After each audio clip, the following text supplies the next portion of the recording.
Hi everyone, welcome back to the channel. So today we're gonna make some oil roti, and this is how I like to do mine. Over the years I've learned, and if anyone that makes roti knows that it's not the easiest thing to make, but after trying and getting different advices from everyone and stuff, this is how I make mine. And let's go ahead and put all of the ingredients together and make some nice, soft, delicious oil roti. So today I have 3 cups of flour in my mixing bowl here.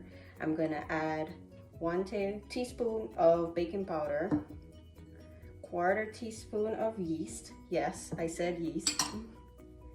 1/4 teaspoon of salt and 1/4 teaspoon of sugar. Give it a good mix.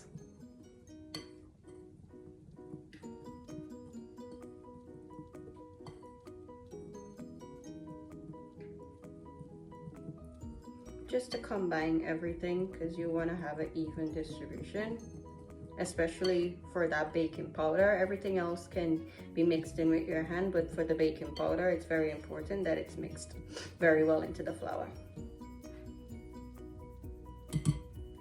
So to this I'll add 1.25 cups of warm water to activate the baking powder, and also the yeast, but the yeast is not really for rising or anything. What the yeast does, it makes your dough very soft and it keeps it very soft. So if you're making roti in cold weather or anywhere that's not too warm enough, the yeast usually kicks in to keep the dough nice and soft, and to me it does keep it like from not drying out. So that's why I like to use it. So what I'm doing here, I'm using a spoon to bring it all together, because you can see how quickly it comes together. And then I'm gonna go in with my hands and knead it for a little bit.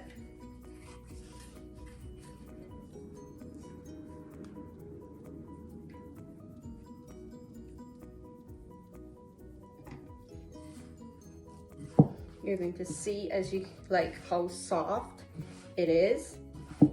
The dough should be soft and a little bit sticky, but not really sticking to your hands after a while.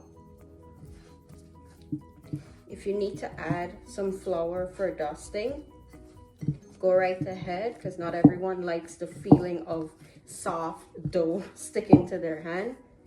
So I'm just gonna add a little bit here. That's probably as much as I will add, because I don't want to alter the texture of the dough too much, because the stiffer or tougher your dough is, that determines how soft your end product will be for your roti.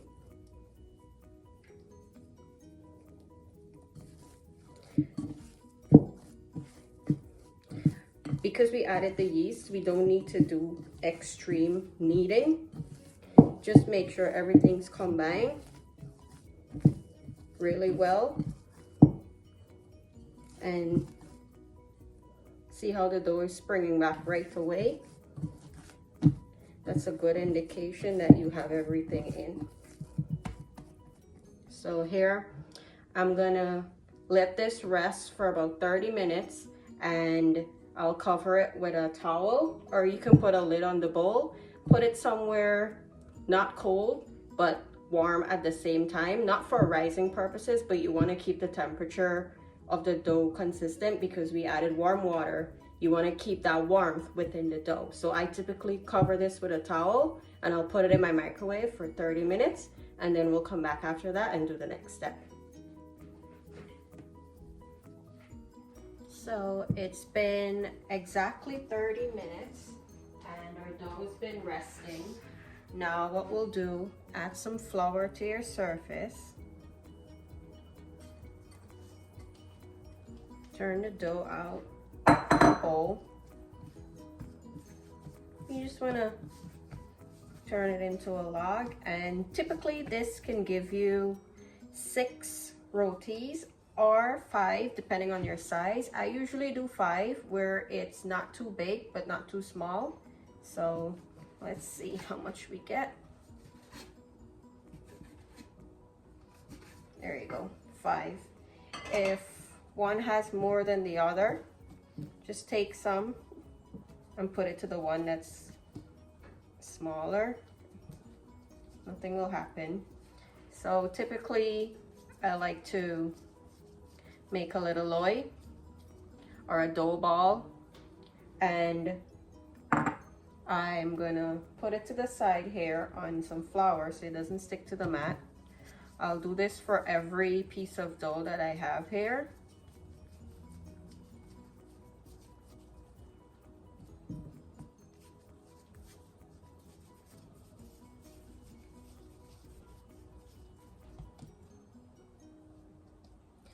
Now, let's do the next step, which is oiling the roti. I have here about half a cup of vegetable oil. I like to use oil instead of ghee or butter because I've tried it this way and it has worked every time, and I'm not changing it because it just works. I'll add some more flour to my surface, and I'll take one of the loaves or dough ball, flatten it out,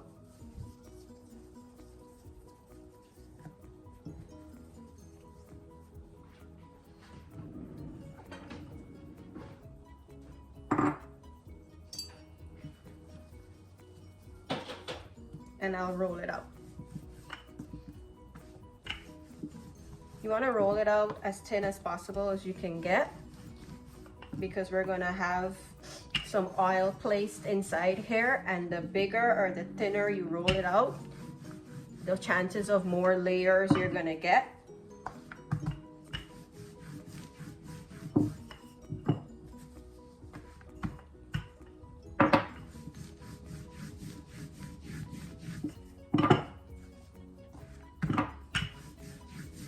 There you go.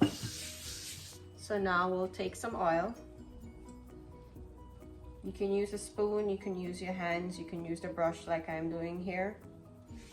If you make roti, you know how messy it can be at times, so I like to try to keep it as clean as possible. It saves on cleanup time. Distribute the oil all the way to the edges and cover, make sure everywhere is covered with the oil. Sprinkle just a little bit of flour, just the lightest sprinkle ever. Make a slit, and I roll it around like this. Nothing fancy, nothing acrobatic. If that's what you like to do, then you do you. And I'll push it in, spin it over, and there you go. This is how I aisle my roti. I'll proceed to do the rest, and we'll come back when I'm finished. Okay, so our tawa is nice and hot, and I've already started. I'll just show you a little bit of what I do. So I add some flour to my surface. I'll take my dough and dunk it in the flour. Spread it out a bit.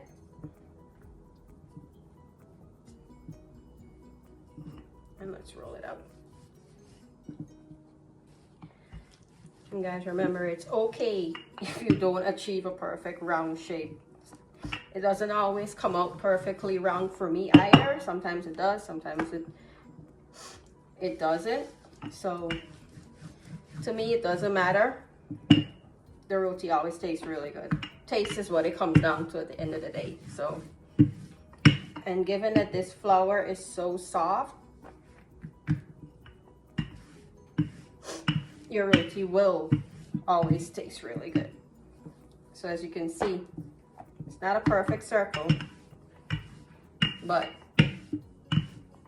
it doesn't bother me at the end of the day.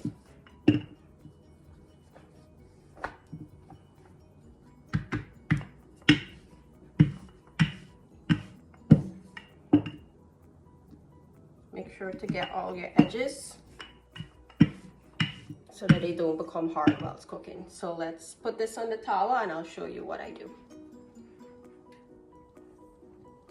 So we've already started cooking up our roti. I'll show you guys what I do. I have oil in the tawa already. I just place the roti on and allow it to cook. If your roti, like mine, is a little too big for your pan, just pull it in and it'll be fine.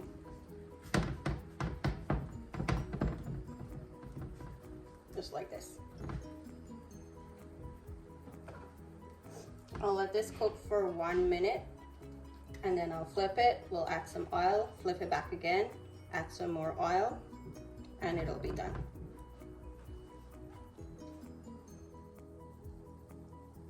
What you're looking for, you see these little bubbles that are forming? That's an indication that it's almost time to flip. I don't like when the brown spots are on the roti. I like when it's as clean as possible. So I'm gonna give it a flip. A few happen, but that's okay. Put some oil, spread it around. Let the other side cook for a minute and then we'll flip it. Let's flip.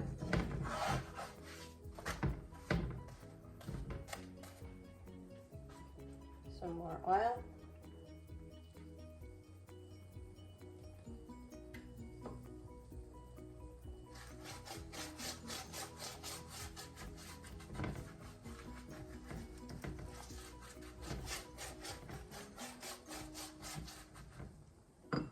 Give it a flip. Oh, this one got some brown spots, but it's okay. It's not a lot. Why I don't like the brown spots is because if you let it stay for that long, to me, and it gets covered in brown spots everywhere, the roti becomes a little hard or too crispy, and I don't like that. So this is done here. I'll remove it, and I shake my roti in a mug. Y'all, don't come for me. This is how I like to do mine because it keeps all the roti flakes in one place and it doesn't go everywhere.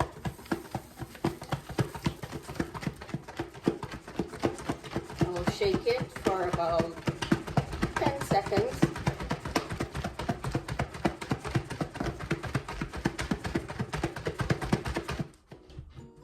See all of this? It stays in here. So I'll throw it out. And look at all the layers that gets released.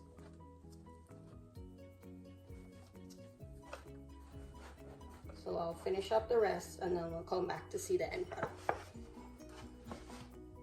And here we have our nice and soft roti. Look at all the layers from shaking in the mug, or you can clap it if you want. There you go. If you guys like my recipe, give it a try. All the measurements and ingredients will be down in the description box below. Please like, comment, share, and subscribe. See you guys on the next one.